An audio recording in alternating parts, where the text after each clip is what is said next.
akwai matsala. Me ke faruwa?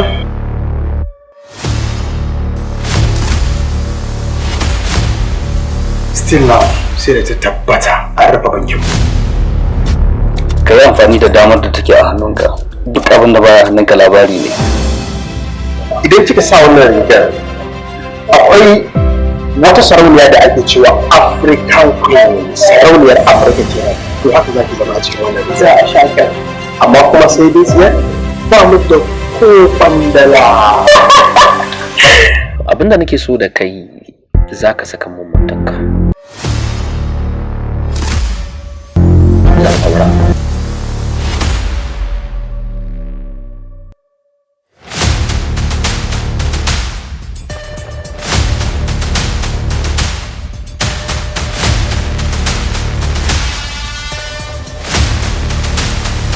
In saka ma matata? Ni kuma zan baka 50 million naira. Miliyan 50? Akan naira miliyan 50? Gangar jiki, gangar jiki. Wannan abin da ake haɗin bakin ki. Me ma kake cewa? Da haɗin baki na? Kin san kowa kan wannan lamarin. Aiko da a ce igiyan aure a hannun mata yake. Aiko ya zama dole ki gaggauta rabuwa da ni ba. Kin bani mamaki. Wannan magana daga bakin ki? Abokina. Abaware abu.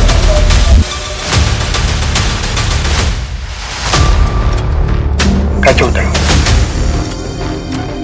Da kai aka hada baki a kawo ƙarshen rayuwa ta. Ta ina kare zai bi liman masallaci dai ban gama zaba ba. Ai ba hanya ma ba a haɗu wallahi. Ban taɓa tunanin zaki fi wannan maganar ba. Ke kike gaya min amsa wannan buƙatar? In karɓi naira miliyan 50 akan soyayyar ki? Yau ina ranar kwalin. Idan kwalin yana da amfani yanzu ya maka amfani mana. A wannan dare na tabbatar da rayuwata, na tabbatar da zuciyata cewar duk kuɗin mutum, duk irin abin da ka mallaka, ashe ba komai yake iya siya ba kuma. Da za an gaya ma samun kamar Fatima sauki ne? Gangar jiki, gangar jiki. Na su Fatima. Ka mayar mata da miliyan 50 ɗin kuma ka sake ta? Ta ija. Ai ni nuna ba surukina bane. Ki sako min ke? A lokacin da kike fito ko kukan jakin matsiyaci komai ya kare masa gudu ya kare sai zaniya? Amma kuma mutuwar auren ki ya min daɗi. Kin taɓa ji na fana? Kin taɓa jin haka daga bakina? Sai mu zo fara yin kwanakin ki na idda.